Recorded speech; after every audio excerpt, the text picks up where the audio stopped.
ఒక 10 రూపాయల mutual funds పెడితే మనం ఎంత లార్జ్ లో పెట్టాలి, ఎంత మ్యూచువల్ ఫండ్స్ ఏమైనా మిడ్ క్యాప్ లో పెట్టాలి, ఎంత దీనిలో పెట్టాలి? ఇప్పుడు నా కూతురు పెళ్లి గురించి, నా కూతురు చదువు గురించి ఇంకో 14 ఏళ్ళు వెయిట్ చేయగలను అంటే ఐ కెన్ గో అగ్రెసివ్ కదా.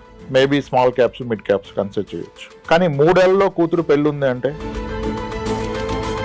But even investing in income generating flats అనుకోండి, నాకు ఇక్కడ 30,000 రెంట్ వస్తుంది, ఇక్కడ 25,000 ఈ ఏరియాలో, కానీ దానికి నేను EMIలు కట్టుకోవాలి, ఇచ్చేయాలి. అసలు అలాంటి ఇన్వెస్ట్మెంట్ సౌండ్ ఇన్వెస్ట్మెంట్ సార్? చాలా మంది ఆ రెంట్లు కావాలని చెప్పి ఒక 220 గజాలు స్థలం కొనుక్కొని ఆ ఇండిపెండెన్స్ లో multi floors, multi double bedroom flats కట్టేస్తారు. అన్ని ఫ్లాట్స్ కడితే ఆయన వాచ్మెన్ అవుతాడు.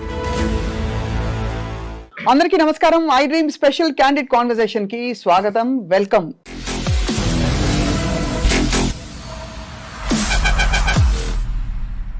బేసికలీ డబ్బులు అంటే బాగా తాత్వికంగా ఉండే వాళ్ళకైనా సరే, లౌకికంగా ఉండే వాళ్ళకైనా సరే డబ్బు పట్ల ఒక విధమైన రెస్పెక్ట్, ఒక విధమైన ఇష్టం ఉంటుందన్నది